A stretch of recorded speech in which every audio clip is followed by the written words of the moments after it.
Welcome to the Living Artist Podcast. I'm your host, Preston M. Smith.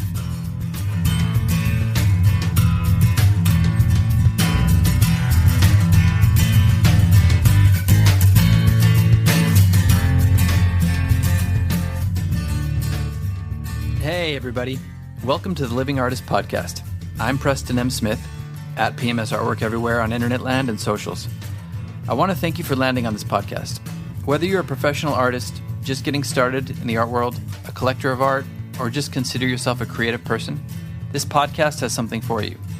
I like to think of it as a fun way to rant and talk to other creative people about living the life of an artist, surviving and getting ahead in the art world, and enjoying your life. But most importantly, not waiting until you're dead to make it happen. All right, let's get started.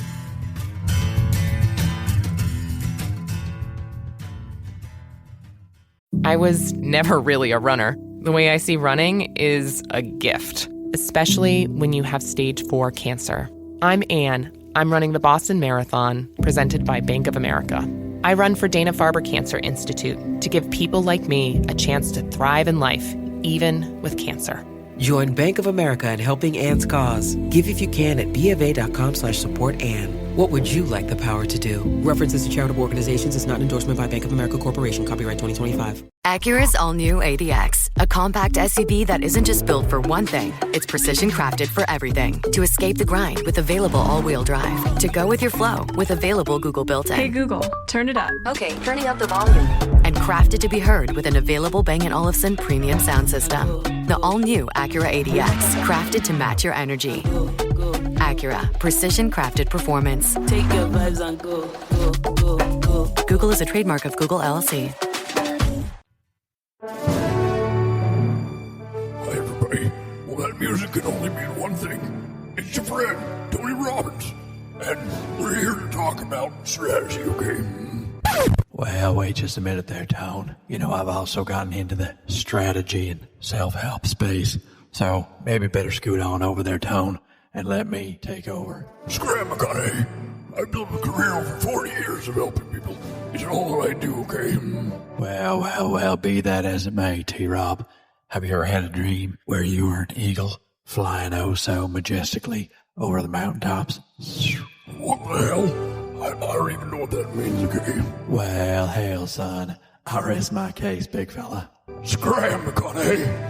Oh, wow. Is this a middle-aged white guy convention? Let me get in on this. It's wild. Yeah, that's all we got for the intro. Enjoy the episode. What the fuck is happening?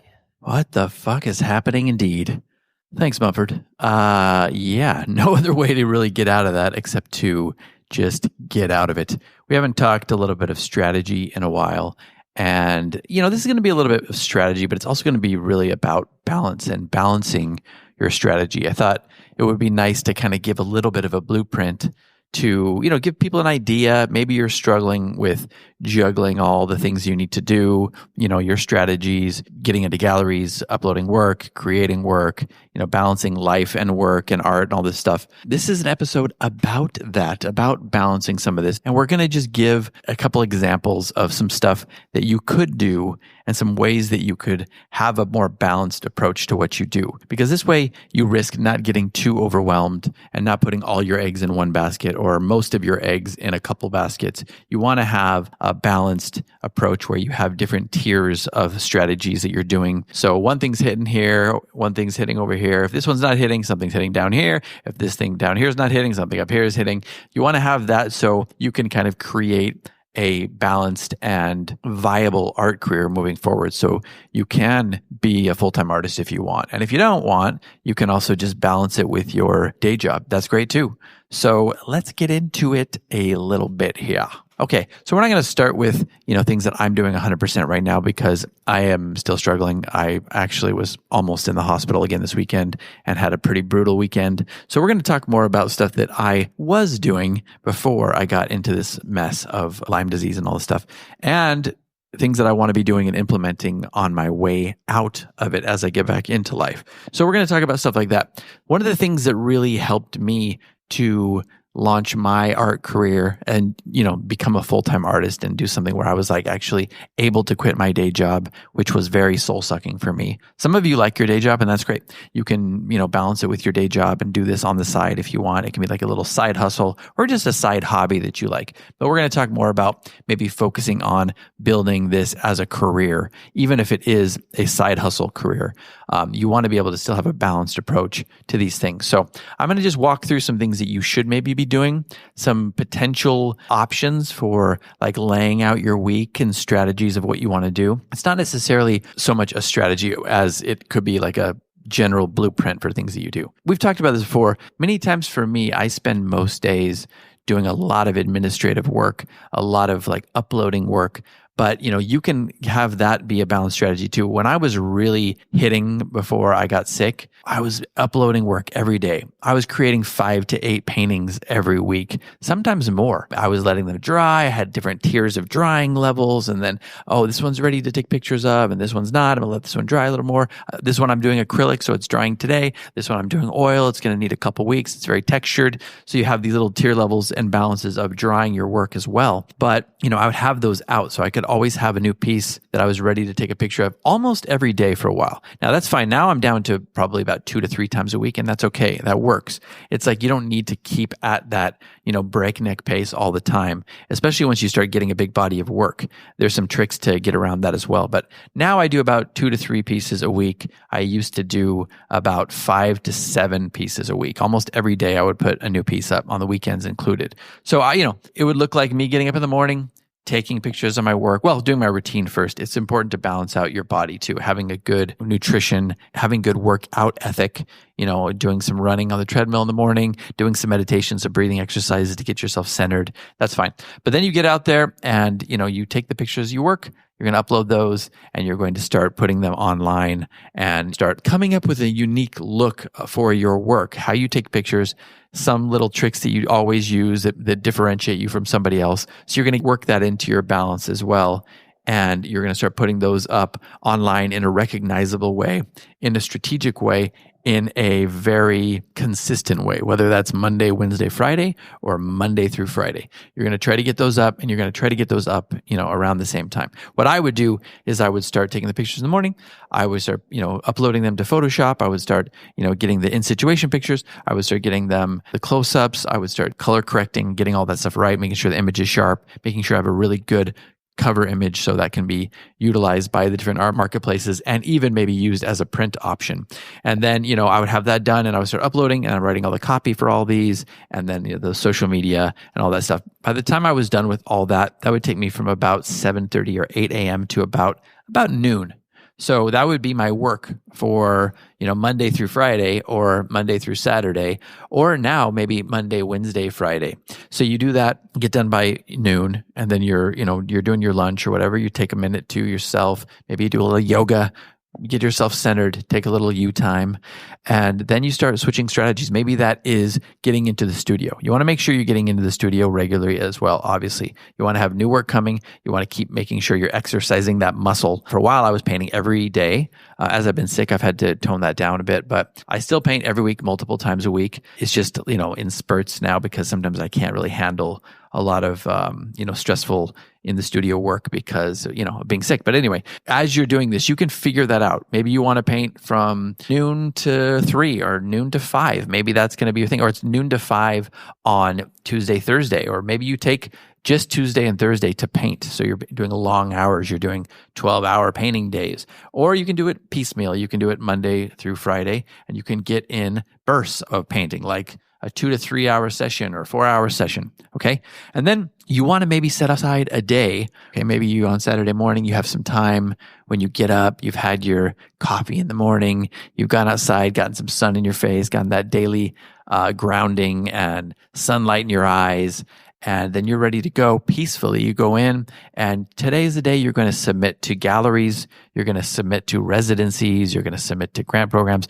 Maybe you're just going to submit to a handful of art competitions or gallery shows that you're looking to get into. And you take that day, and maybe you have a goal of, I'm going to submit to 4 or 5.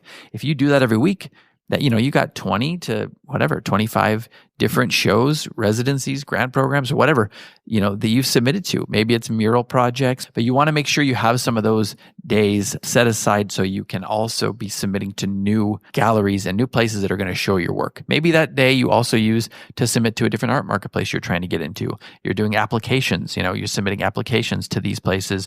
You're trying to get accepted into one of these art marketplaces so you can then have another iron in the fire of a place where you're selling your work online. And then maybe you can use that time sometimes to go and do gallery visits. It doesn't always have to be the same thing every time. Or maybe you do that on Sunday. Maybe you go and you see shows, you knock out 2 or 3 galleries on Sunday, or Saturday night you go and see openings, or Friday night you go and see openings.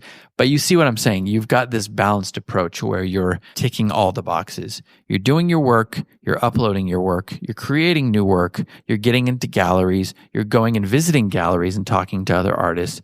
You're submitting to different types of mural projects, residencies, other gallery competitions, stuff like that. You're submitting to those. You're doing that weekly. So you're really getting out there and you're pounding the pavement, but you're also doing stuff that you can do from home, and you're building up your body of work, and you're exercising the muscle of painting, and you're balancing out how you are nurturing your body and your nutrition and your peace of mind, so you're not getting overly stressed or you're getting out of balance there. It's a really tricky balance sometimes. And then you want to talk about things you're going to do maybe quarterly, or maybe you're going to do some things, you have a goal to do something every 3 months. Or maybe it's just as simple as, in the summertime, I'm going to devote some time and I'm going to set aside some money for, let's say you're in LA and you want to do the Beverly Hills Art Show, okay? You have to buy a booth, and maybe you go in with somebody else on a booth and you showcase your work on the Beverly Hills Art Show every year, once a year. Or maybe you have a couple of those. You want to do the downtown art walk, or fill in the blank here of, which show you want to do. But the Beverly Hills Art Show, like the LA Art Show, like some of these things like the other art fair for Saatchi or places like this, there's a lot of these that you can do that they typically cost money to have a booth. They vary from, in the low thousands to the high thousands, almost $10,000 in some. Some booths you can split and, get out of it with like $1,500, $2,000, or you can have your own booth in some of these, like the other art fair, I think for about $2,000. But the Beverly Hills Art Show is a little more expensive, but like I said, you can split that. But let's say you want to do 1 or 2 of those a year. Let's say you do one every 6 months, or you do one quarterly, or you do it every 4 months. This way you can make sure you're also hitting another avenue. Now, this is something you really want to focus on as well, because it takes a little more effort. You have to be there. You have to be able to sell your work and talk to people. So you're exercising a different type of sales muscle and a different type of muscle of talking to different artists and different collectors. And it can be a great opportunity. I know people who've made a killing at these. I've also known people who have, not sold anything, and then they're out $3,000-4,000. And that's fine. It still can be a good experience. You still can be building collectors for the future, but you got to come into that with the right mindset and the right strategy for selling as well, which we can talk about in a different podcast. You see what I'm saying? So you've got all these weekly things that you're doing. You're ticking all these boxes of different balanced strategies and different balanced approaches to creating your work and drawing your work and storing your work and getting your work out there.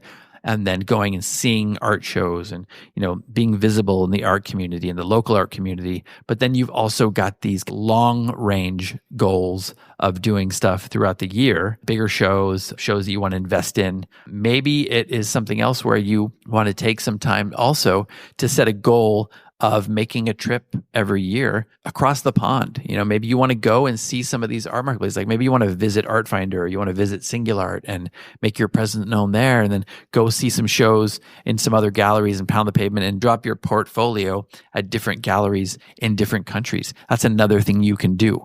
But you see what I'm saying here. It's very important to have a short-term balanced approach to creating the work, getting the work out there and being visible in the art community.